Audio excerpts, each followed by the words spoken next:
Welcome to Hiring Insights, the podcast that provides insight into the executive hiring process and experience. Whether you are a job seeker, a people leader, a recruiter, an executive coach, or simply interested in talent, there is something here for you on Hiring Insights. Today's episode is presented by Top Talent Advocates, where we advocate for executive and legal talent. You can learn more about Top Talent Advocates, listen to other episodes, and hire great talent by visiting toptalentadvocates.com and clicking on podcast. Now here is your host for Hiring Insights, Mosah Fernandez Goodman.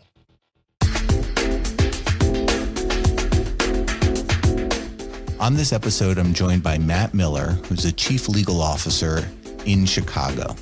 Matt will share with us lessons learned from his recent job searches, things to consider when undertaking a job search, and how, as an executive, he looks to hire and build his teams. Matt, I can't tell you how happy I am to have you on the show today. I've been impressed by your background and getting to know you over the last year or two. For those of us who might not necessarily be familiar with you or your career path, would you be willing to share of how you got to where you are today, some of the things that motivated you to get there, and just give us a brief background on yourself? Happy to do that. And one, thank you for having me. I was flattered to have the ask in my first podcast episode. So I feel like that should be celebrated somehow in some way. And I'll figure out a way to do that this weekend. I have been practicing law since 1996. I have practiced in that time in just about every way you can practice. So I started at a big firm in big law, Jenner & Block, AmLaw 100. I went from there to a smaller shop, litigation firm. I've had my own firm 3 separate times. I have worked in a mid-sized Chicago full-service firm called Mutschellist, and I've been in-house now since 2011. I started at Groupon, had a couple other opportunities along the way, and then most recently was at Bark, a company that went public by way of SPAC, and now I'm currently the chief legal officer at Uptake Technologies in Chicago. Matt, I've gotten to know you over the last several years as both a friend and someone who I've helped work with during their search. I'm wondering if you might shed a little bit of light on our background so that listeners know the context of how we came to know each other. Sure. In part of my networking, and when I was trying to figure out what to do with my life, I had reached out to a recruiter, a legal recruiter, who was really kind with her time, really helpful with advice, couldn't help directly, but just gave good overall career and life advice. And included in that was, you should talk to this guy, Mosah Goodman at Top Talent Advocates. So I did. I reached out to you. I remember you actually thinking, I think your first response was, how'd you get this email? Or something like that. How'd you get this? And people usually referred to me, and I had to explain that. But it was a really great call. And you were explaining to me what you were trying to do, of your analogy of a sports agent for executives. And I thought, that's exactly what I need. This is what I've been looking for the past number of months. So I was really happy to have that introduction. But at the same time, I don't pretend otherwise. I think I can be a difficult client sometimes for someone in that view, and that I have an active network. I know what I want to do. I know how I want it to be. I'm not necessarily going to follow the usual customs and ways of doing things. And you were okay with all that. We were able to customize I need your help. I want your advice. I need your guidance. How do I make my paper better? My resume, my cover letters. How do I prepare for this interview? How do I handle this question? How do I deal with this thing in my background? And then when I was leaving Bark to go to Uptake after less than a year at Bark, talking that through with you, how do I handle this and how do I manage the messaging? And so you provided that for me. And you also helped prop me up at times when I was feeling down. I'm like, I'm not going to get anything. I'm going to be a retired lawyer and I'm going to do something non-law, and you would prop me up on, we'll find something, or, what about this opportunity? Or have you seen this? Or have you talked to this person? Did you reach out to this contact of yours yet? And so it's hard to put a price on that, although of course you do, but it's one of those things where it's like, that is, everybody should do it. And when I talk to people who are looking, I refer them to you. And this is not a paid advertisement, and you didn't ask for any of this, but it is truly what I think. And people do reach out to me from LinkedIn or from other things and say, hey, can I talk with you about your job search or your journey or how you got there? And I do, and always included in those conversations is, and you should talk to this guy, Mosah. Can you share with us a little bit about your role at Uptake and maybe a little bit about the company generally? Sure. I'm really happy to be at Uptake. I truly love what I do and who I'm doing it with. It's a tech company. So going back to Uptake, put me back in the tech world, which is what Groupon was. And that was my first in-house role. And I really enjoy the tech space generally and the people that it attracts. Uptake is an industrial analytics company. And so we do sort of artificial intelligence, machine learning, and help industries understand and better use their data, which can help them save money, save time, reduce carbon footprint. The opportunities here are positive. And so that also was important to me. As chief legal officer at Uptake, I have a seat at the proverbial table. I am one of the executive leaders there. I really have a great group of executives that I work with. That's what makes it all worthwhile, right? We have this great leadership team. We've got great talent throughout the company, really smart people in a phenomenal culture that has survived and thrived even during these strange pandemic days. That's the 30, 45-second overview, who we are, what we do, and what I do. I mean, the legal issues cross everything you might think, employment, regulatory, privacy, contract, commercial, you name it, we have it. And the industry is a hot industry. And, AI was science fiction 15 years ago, and now I'm working in it. So that's pretty cool. So Matt, you've recently switched jobs at the time of this recording, and you've now landed as the chief legal officer at Uptake. Can you tell us about the last few years of your career and sort of how you got to where you are today? Sure. So as I was sort of reviewing my circuitous background, I had mentioned that I was at a point where I started exploring general counsel opportunities. This is in 2018, 2019, thereabouts. Those opportunities are hard to find, right? Every company has one, and it's not easy to find your first. Sort of like a head coaching job at a professional sport. It's hard to find your first. Once you find your first, maybe you can get your second and third, but that first one's tough. And so I started searching and networking and doing all I can to find an opportunity, which I'm happy to talk about. And that landed me at a company called Bark. And that is an e-commerce company serving dogs. And at the time, the company was beginning to go public by way of SPAC, which I did. And they're based in New York. I'm here in Chicago. And while I was working there, I had an opportunity and had been contacted by Uptake Technologies about an opportunity to come back to work in the ecosystem. That's my term. The ecosystem of the companies founded by Brad Keywell and others, which brought me back sort of to the same address at 600 West Chicago, back working with Brad, and would keep me in Chicago. And so that was an opportunity that to me was one I was not going to pass up. And that's where I've been since September of 21. Can you tell us a little bit about those job searches and maybe focusing specifically on what you did to market or network yourself into those different opportunities?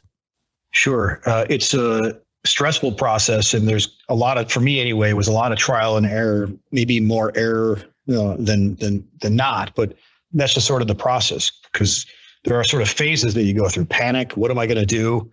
Maybe I just should go be a bartender. I can't find work. And maybe this law thing's just not going to work out. And all my different choices were going to be a dead end.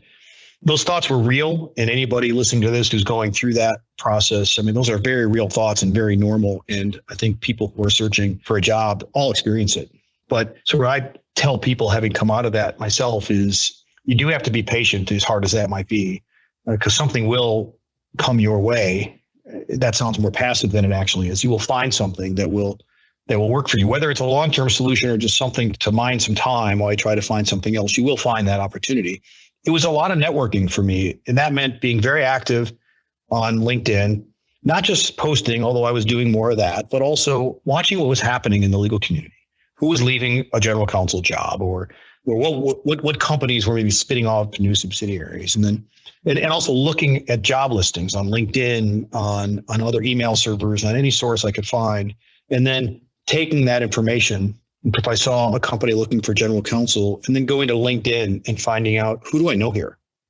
Do I know anybody, or do I know somebody who might know somebody there? So I can get an introduction, find out more about the opportunity. If it seems like a good one, then obviously it's nice to have that reference if you can have somebody, putting in a good word for you. I was very active in that, doing that sort of work. I reached out to some recruiters along the way, would share my resume with people. And I let people who influenced me along my career, let them know that I was looking, because if people don't know, they can't help. You'd be surprised at how willing people are to help if only they know you actually want the help, which does mean swallow a little bit of pride and, talk about wherever you are in your journey. So In a nutshell, really, that's what it was for me. I describe it, I see it in my mind as I ignited my network. Like the neural connections were working and lights were going off and people were connecting and people wanted to help. And I was helping them help me. And big part of my days were spent working that network, interviewing and pursuing opportunities and being as active as I could in that regard. So you talk about your network. Did you grow your network during your search, and were you meeting new people and expanding it? Because a lot of the work that I do with candidates is helping broker and network new introductions to folks who might be of assistance, and you never know where that sort of magic bullet is gonna come from. But can you share a little bit about how you might have grown your network? Sure. I mean, I mostly relied on my network as it was, but I absolutely grew it. I mean, I met you through that process. I didn't know who you were. You didn't know who I was, but I had reached out to a recruiter. I don't remember how we were connected on LinkedIn. I don't remember how or why I had reached out to her, but I did. And she connected me to you, and you and I had a good conversation. And, you were incredibly helpful for me, a great sounding board as I went through that process. But I was really more focused on my network working. And then through that, of course, they would introduce you to people or opportunities. And so your network would grow that way. But I did try growing my network in ways that in hindsight for me weren't right. Because I think the key takeaway of all of it for me, and that I would tell folks listening or people who call me for advice individually, is you have to be natural to yourself. So some of the advice I got from some people was join this group, and go here and attend their meetings. I'm not a joiner. It's just, never a student council guy. It's just not my thing. But for some people, it's highly valuable and has helped define their career. But I tried it and I attended some meetings, and it was largely a waste of my time. And connections I made there weren't natural, so they didn't stick, right? I wasn't meeting people in a way that was natural to me. So that was not a good way for me to grow my network. I would grow it by someone like yourself or others who I was talking to who I either knew or met and connected with. An introduction being made that way, I would take, whether it was for an opportunity or if they knew of an opportunity. That was helpful, because if I got an introduction to somebody I didn't know, so a new network connection from somebody who we both know and respected, that's a natural connection. And that really worked. But the other thing that really surprised me is there were people who I didn't know would step up and go to bat for me who did.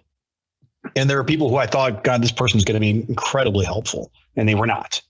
Sort of the same lesson I had when I was starting my own law firm and trying to generate businesses. You'll be surprised, which is why you have to let people know you're looking, because you're going to be surprised that person you worked with 10 years ago, or, you were in law school with however many years ago, is going to actually be incredibly helpful and connect you with people and opportunities.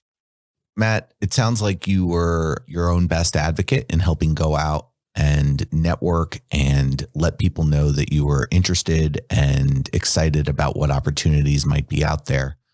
How much time did you spend networking? If you had to allocate sort of a percentage of the pie, if you will, to the amount of time you would spend contacting recruiters or networking or simply applying online, can you give some insight into both what you found to be most successful and how you kind of allocated your time? Because that's everyone's most precious commodity.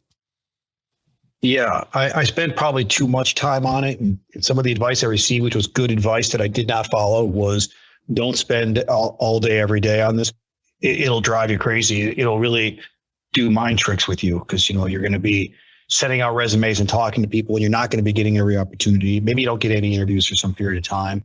But I had a hard time resisting the allure of let me do this. When I like it, I enjoy it. I like talking and meeting with people and seeing opportunities and throwing my hat in the ring and seeing if I can get an interview and land an offer. There's something about that I enjoy. But I spend too much time on it, to be honest. And I think anybody listening to this is also probably going to spend too much time on it. Because how do you not? You're trying to define your career. The way I balanced it a little bit is I also, because I wasn't doing anything for a period of time, I started a law firm again. And not hard to do these days, right? I mean, I got a virtual office, I set up an address, and I started doing some work. And so that kept me a little busy. But my number one priority was I want to find something. And nobody's going to find it for me. Right? Choose your expression. You're your own CEO, or believe in yourself, or advocate for yourself. Choose your adventure there. But whatever it is, nobody's going to find that for you. So it was pretty all consuming. I was worried about the process. I was stressed about the process. It was incredibly stressful to figure out, what am I going to do? I got to find something. So let's talk about how you got started in your search. Often when I'm working with clients or candidates, we start with some form of goal setting, but then we quickly move into developing the tools, right? LinkedIn, cover letter, resume, a job search strategy with candidates. And so can you shed a little bit of light on how you did that and if that process was helpful to helping you be more efficient in your search, the value of those tools as it worked to either clarify in your own mind or in the minds of those that you were networking with, what you were looking for and really what you brought to the table? Sure. I mean, the first thing I did was take a breather, which I think is important. And I would advocate to anybody who's in the position to do that, whether it's for a couple of weeks or a couple of months. You don't have those opportunities all that often. And if you can take it, you should do it and reset. And for me, that was important in particular, because as I mentioned, I had taken an opportunity that just wasn't a good fit for me. And I just needed to reset. So that was the first thing. Reset, recalibrate. What are my goals? What do I really want to be doing? And that was important. In the beginning, I think my approach was, I'm going to find opportunities, I'm going to apply to them, and something's going to happen. I learned the fallacy of that pretty quickly, right? I mean, you send things out, you don't even hear back.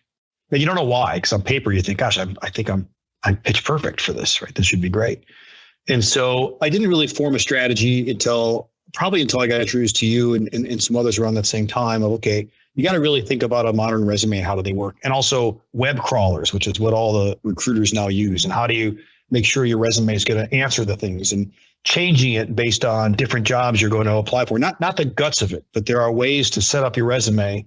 So you've got, I think for me, I had set up a skill or skills and qualifications. I can't remember the exact title, but some subject at the top, which had maybe 12 keywords in it.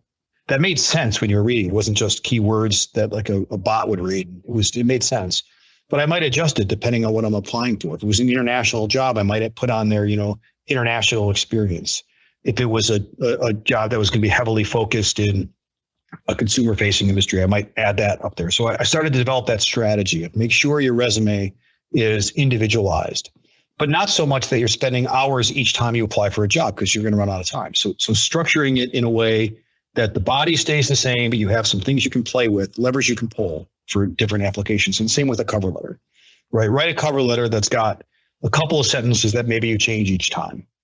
That became very important to me. And then I started to define things that also matter to me. I wasn't going to move from Chicago. That mattered to me. And I had to stay true to that. Remote would have been fine. But so there were certain things that you just had to be true to. And as I was targeting opportunities, I would just keep those front of mind so that I was pursuing things intentionally, because also I think when you're interviewing with a place, if it's not genuine, it's probably going to show. And so I think that's what I did, was trying to tailor my documents, but write them in a way that I wasn't starting over each time, but that they could be customized pretty simply. And also being, having in mind, front of my mind, what are the things that are going to matter to me? Trying to decide, does title matter? Will I accept a deputy general counsel or an associate general counsel position for the right opportunity at the right company? Am I going for title? Am I going for opportunity? So those are the things you have to keep in mind as you're looking at opportunities. So what surprised you about your search? Maybe some things that didn't go as planned. I know you mentioned that some people were more or less helpful than you would have anticipated, but can you give us those moments where you were pleasantly or unpleasantly surprised with part of the search? Yeah, I'm going to start with the pleasantly, because why not start on the good notes? And it really, it's really meaningful to me. Is I was amazed, pleasantly surprised, I guess, at the number of people who really did help and were people who, I hadn't talked to some in many years, and they were not just saying, sure, if I hear of anything, I'll let you know, but actively helping me and connecting me with their network or making introductions for me, or passing opportunities along to me. And that was amazing. And when you're in that stressful position of what am I going to do next, to know that even though you might feel like you might have to just be done doing what you do for a career, people actually think highly of you and are going to try to help you, it was definitely a great surprise and a huge benefit, and frankly necessary to the process, because the confidence gets shot. So that's what it was for me. I'm forever thankful for the folks who helped me along the way, and I think they know who they are. Thanks, Matt. And so what were some of the things that might not have gone exactly as you had planned, or might not have been as positive experience during the search? To the downside, I'm amazed at the number of people who just don't respond to candidates. Even if you go through the process and have interviews, even a second round of interviews, and you have no idea why maybe you're not selected. And that doesn't help anybody because you're not learning. So that surprised me. Maybe it shouldn't have. Maybe that was naive of me going in. And then I pretty quickly learned it is a little bit of every man and every woman for themselves in the job searching process. You got to get used to rejection, because you're going to be rejected many times, even for things that you think you are perfect for. Or maybe you'll even think you're better than the person who you end up seeing lands the job, and, better being subjective, maybe not the best word choice there, but the idea is conveyed. That is deflating, right? You send out resumes, even maybe you have a connection and a network and you get an introduction and you apply and you interview and you don't get that. It happens once, okay, but it happens twice, 3 times, 4 times, who knows how many times. It can really discourage you. It's hard to keep going, but you do have to keep going. You're going to have opportunities where you're going to, or I did anyway, you'll have an interview, it'll feel really like it went well, and you'll then be told, probably indirectly through a recruiter, probably not even directly from the opportunity, the employer themselves, that you're not selected or you're not going to go through, and you don't know why. And so you don't have an opportunity to learn or grow. You've got to guess. And so that was also discouraging and a less than pleasant part of the experience, I would say. But the main thing is rejection's hard. If you're looking at a job at a certain level, at the levels I was looking at, you have confidence, you believe you're good at what you do. You like to think you're good at what you do, and you get knocked down because, there's a lot of no, tons of silence. That's no fun either. So that, to me, that's the biggest negative, is the rejection and the ghosting. You talked a little bit about wanting to have a positive impact on the teams that you're a part of and the teams that you work with. I'd like to gain your perspective on the other side of the hiring table, if you will, and talk a little bit about how you view candidates and how you view the composition of a team and how you fill the gaps on your team. So when you and your peers are hiring your teams, right, as a member of the C-suite, what are, if you could, the 3 most significant qualities or experiences that you're looking for in candidates? What are those things that really jump out at you as necessary components to help building and rounding out teams? Sure. Great question. And my answers are all going to be through the lens of, I've been in startup world since I've been in working for companies, from Groupon to when I was in the cannabis company to Bark to now Uptake. That's the prism through which I see it. And what I think people are looking for when they're hiring in those environments is individuals who have a broad background, who have tried different things, done different things, because you're going to move really fast when you come into a high growth environment, a startup environment, or any high growth environment. You're going to move really fast, and there are going to be opportunities to grow and do new things and get outside of your, comfort zone. So, you're looking for that breadth of experience, the willingness to try things, and something that will show that this person, this candidate, can succeed in an environment where the job might change, and it might change quickly, and there might be opportunities to change with growth if they're willing to try something new and they believe that they can do it. I think that's one thing you're definitely looking for. You're also looking for people who will come in and be the proverbial good team player. You don't all have to be best friends. You don't have to be friends necessarily. I mean, it's a different concept when you're working, but you have to be able to work well together. You have to trust and respect the people you're working with and for, so that everybody has a voice, so that all ideas can be heard, because that's the only way progress happens. If you have somebody who comes in and they're going to shut down all their voices and think only their way is the right way, that prevents progress, that prevents growth for the company, that prevents growth for individuals, and that just makes an unpleasant working experience. And we all spend too much time at work to have to deal with that. So, I think that those are the 2 things I would emphasize the most: sort of breadth of experience, or at least a demonstrated ability to do that, and somebody who you believe in. It's art, not science, I think, is going to be a good team player. It will be additive to what you're doing. How can a candidate distinguish themselves during the recruiting process, or how can they get noticed? What gets your attention? And I think I'm curious, because you interview both lawyers and non-lawyers to join a company. Can you talk about it just generally from a candidate's perspective? What gets your attention? How can someone distinguish themselves in helping join an organization that you're a part of leading? Sure. And I do, of course, candidly interview more lawyers than non-lawyers, but I have over time helped people with their interviews, and especially when departments that work closely with legal, that want the legal team or representatives to interview their candidates. For me, I am looking for, how does somebody distinguish themselves? One is be yourself and be candid and comfortable with who you are. Don't try to be what you think the interviews are looking for, because one, your guess is probably going to be wrong. You're going to interview with different people who bring different personalities to the table. So I want somebody who's coming and they're bringing their whole genuine self to the process. I like the conversations to be natural. I mean, yes, we're going to cover a resume, but if we're not covering the resume and instead we're talking about that summer you spent as a longshoreman off in Alaska, that's also awesome. I want to hear about that. I want to know those experiences. Not that we're not going to talk about the guts of what the job is and what you're expected to do, but I want to know, who is this person that we're talking to that's going to come and join our team? Are they going to help us professionally with whatever it is they're being tasked to do? And also, is this going to be somebody who's going to add to the personality of what we're doing, our culture?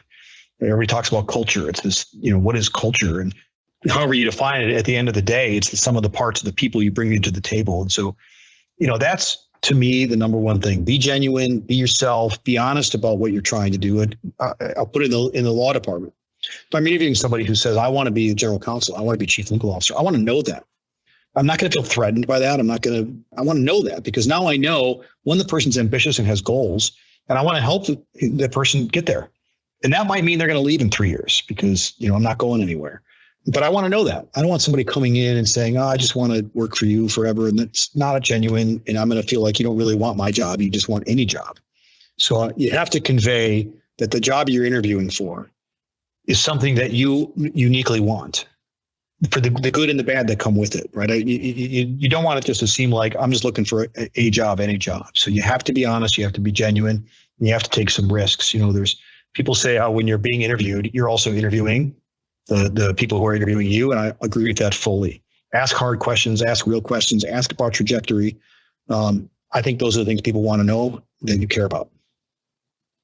So if you wanted to get hired by yourself, if you were a candidate looking to join one of your teams, what would you do to get noticed or to network in? What advice would you give candidates? And obviously this is intended to convey to people some best practices. And my hope isn't that your inbox gets flooded, although it might. What's some guidance or tips you would give to folks? I would say, I mentioned that the way I was envisioning when I was doing it, this neural network lighting up, right? There's lights going off all over the place. Is what I'm envisioning, like a sci-fi movie. Do that. Light up your neural network. If you say, I want to get to Matt Miller and I want to talk to him about Uptake, or I don't want to be at Uptake, but he was at Groupon, I want to talk about that. I want to know what his experience was about that. Find that connection, because it's very hard to keep up with all the people who reach out to you. I try to respond to people, but so many people reach out directly through LinkedIn or otherwise. It can be hard. And so you really do want to find that connection of somebody who can say, hey, my friend would be really interested in talking with you, or something, or maybe it's just through your law school or your undergrad or through something. Find a common connection. And that's the best way. And I wouldn't expect 100% hit rate on that when you're doing that and activating your network. But to me, that is the way you get the attention, because the blind resumes that are just thrown in, they certainly work sometimes for people. No question about it. You should do that. But if there are opportunities that are particularly interesting to you, you have to spend time on finding, where does my network connect here? Where is it? As strong as you can make it. So if you see an immediate, LinkedIn has those second or third degree connections, is their terminology. If you just stop there, that's not enough. I would dig more. And you're digging through your LinkedIn, you're digging through the social media to see who can really help me meet Matt or meet whoever it is I'm trying to meet. That would be my advice. That's how you get noticed. It's not the random emails. It's not the clever things you might put in the subject line.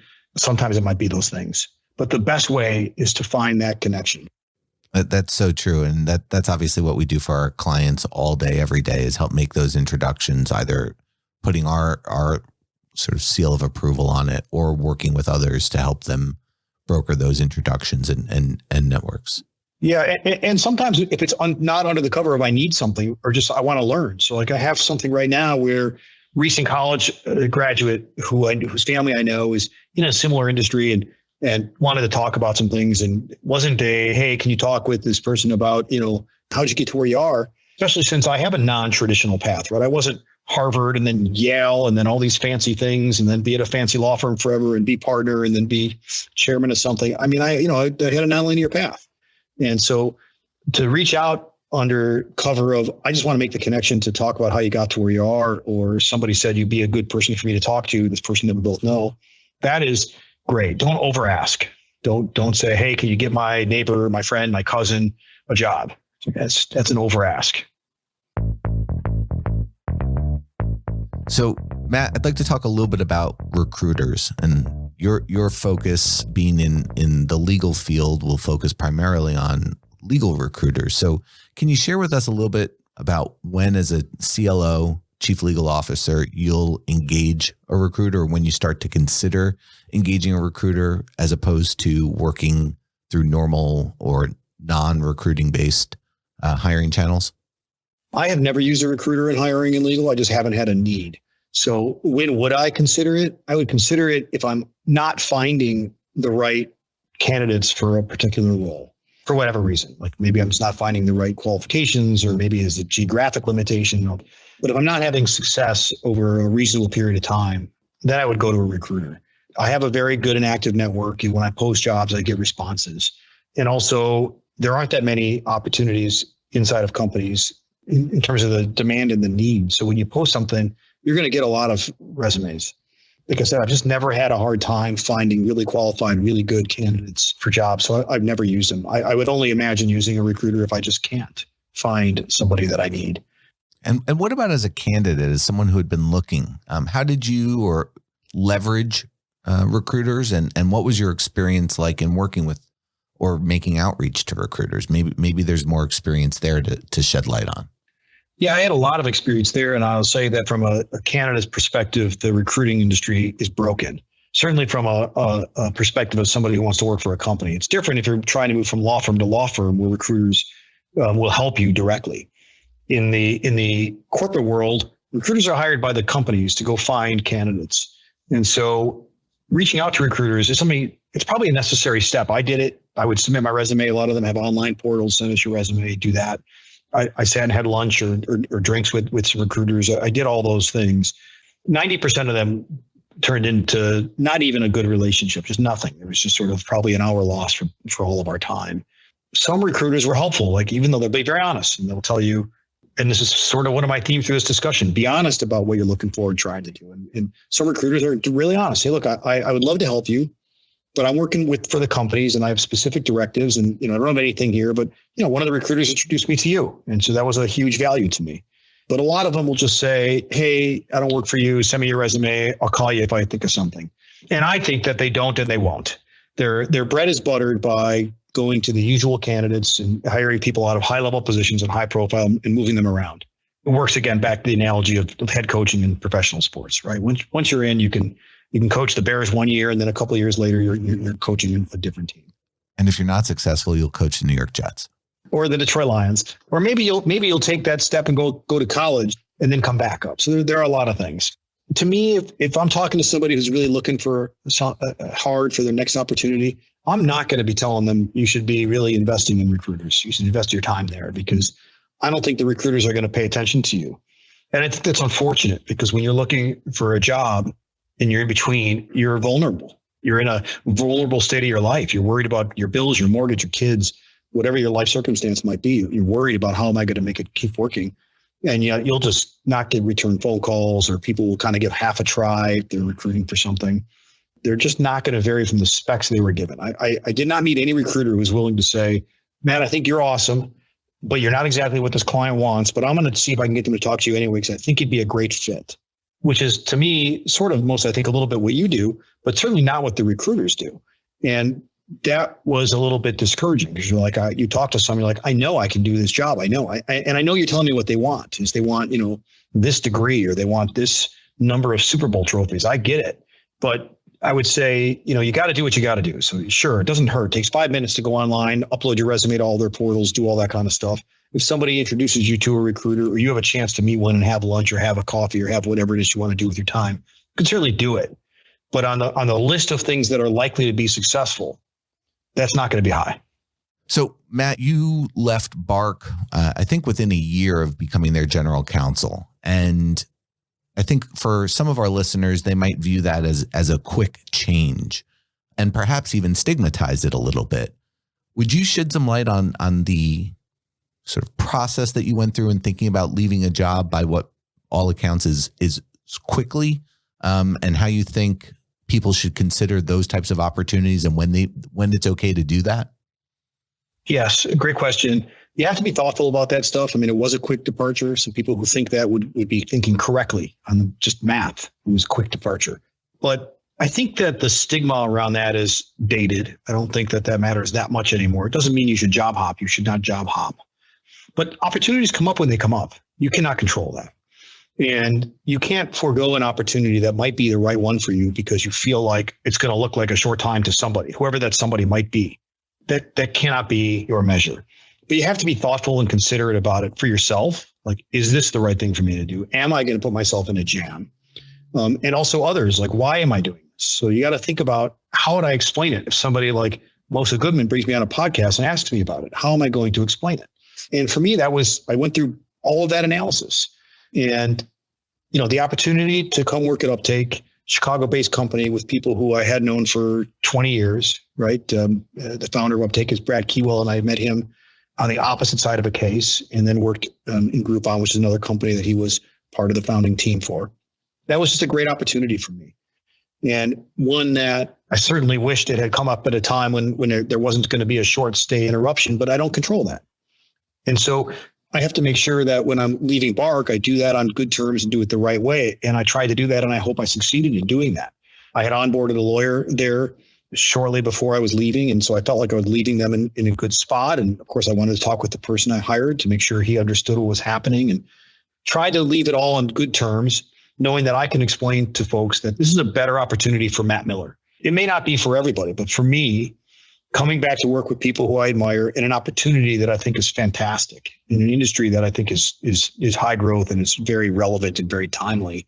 It also gave me that opportunity to really rise to chief legal officer as opposed to General Counsel, which I was at Bark, which might seem minor to some people, but to me really mattered because I wanted to do more than just lead legal. I wanted to be part of an executive team and have that voice. So I'm not going to say I wasn't worried about the short stop. It was on my mind, but I wasn't going to let that stop me from pursuing an opportunity that I think is a great opportunity that I think I can explain well to people when they say, why would you do that? And also always leave the right way anyway.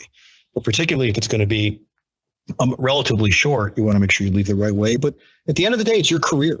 If somebody's feelings are hurt by what you did, as long as you're not trying to hurt their feelings, but their feelings get hurt, you can't control that. And you really can't worry about that too much. Their companies aren't going to worry about it when they say, hey, we have to make some changes and we're rearranging. We don't have a job for you anymore. They're going to feel bad and they're not going to want to hurt your feelings, but they're going to do it. Same way for yourself. Don't be rude. Don't burn bridges, but also don't worry too much if somebody feels bad about what you did. I don't know that there's that much stigma anymore to short stays. The idea of staying for 50 years and getting a gold watch is not a thing really anymore. You just have to be able to make sure you can explain what you're doing. That has to make a lot of sense so people understand that it's objective and goal driven, that you are loyal, but that you don't control when opportunities come up. But you can't pass up an opportunity because, gee whiz, what might somebody think?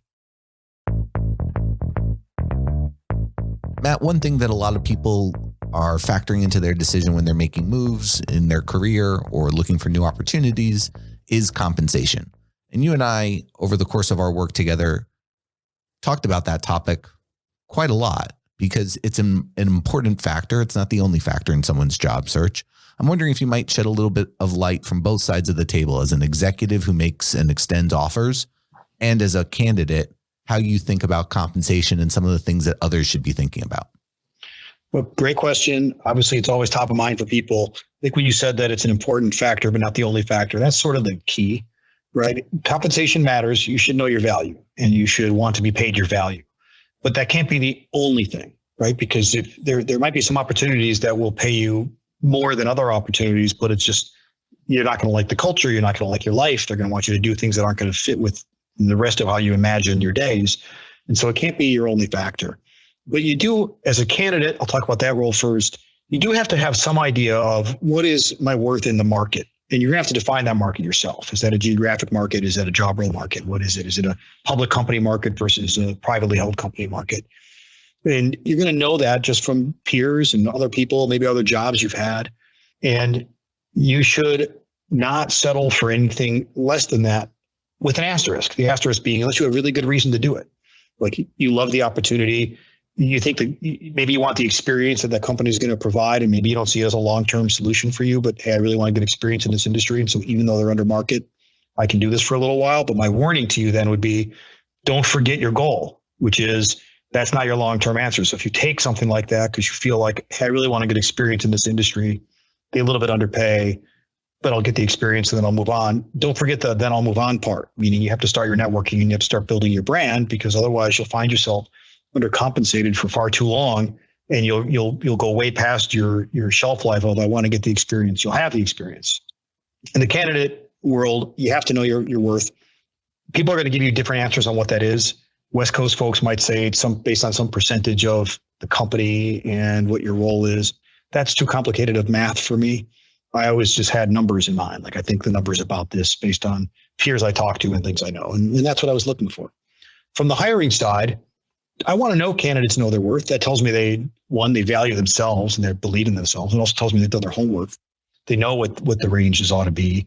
But I also think, employers should pay their people fairly. We try to do that at Uptake, and everywhere I've been, we try to do that. You want to make sure you're paying people fairly. That might depend on a different, mix of things. Is there equity involved? Is it public company equity, or is it private company equity that may or may not ever have any value? But it's going to be a mix of things.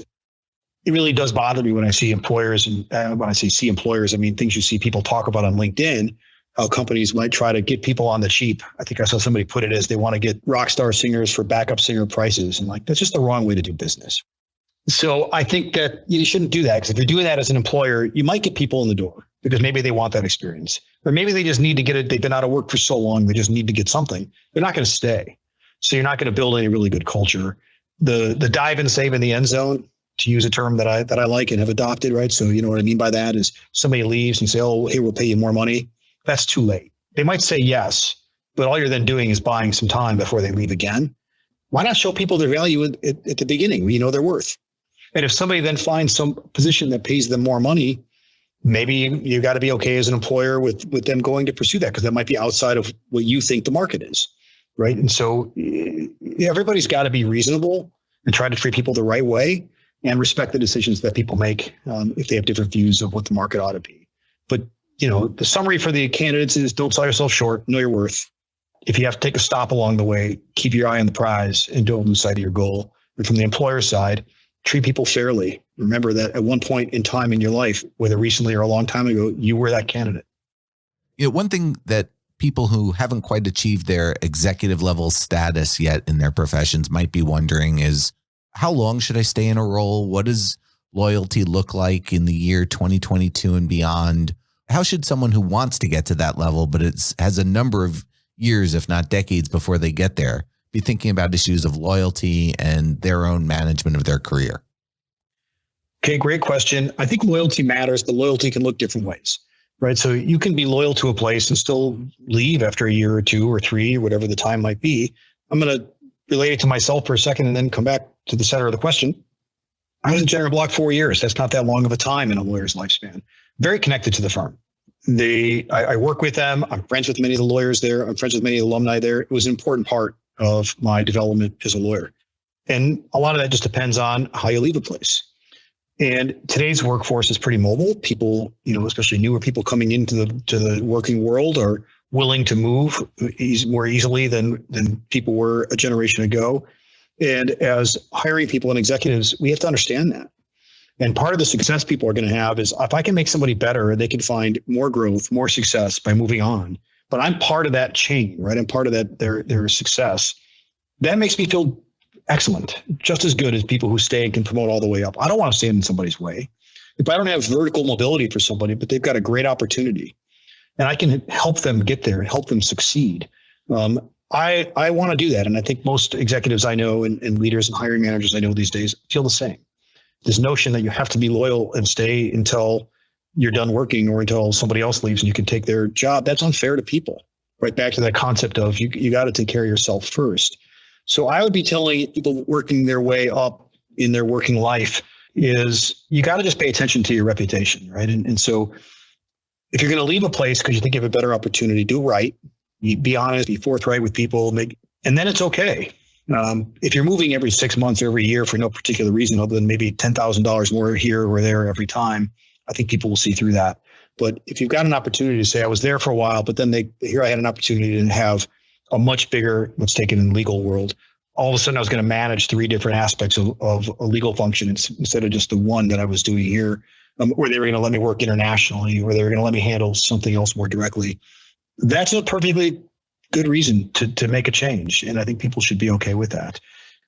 On the flip side, there's also nothing wrong with somebody saying, I really like my job and I'm paid well. I like my boss. I like my colleagues. I like the people who work for me. I don't have any upward mobility because I'm at the top unless somebody else leaves. And so there's no upward mobility, but I like where I'm at. That's also a perfectly fine choice. So I guess the theme of all this for me is you got to make the choice that feels right to you. And then you got to make sure you're treating people the right way, whatever that choice might be. If you're going to stay, obviously you're going to be a good team player. If you're going to leave, don't burn bridges. Don't be rude about it. Don't do things the wrong way, because that is part of your story. And you want that to be a positive part of your story. So I don't know if that answers your question completely, but I have people who have worked for me who are now at higher positions in other companies. And I love that. That makes me feel like I'm succeeding. I'm doing something right.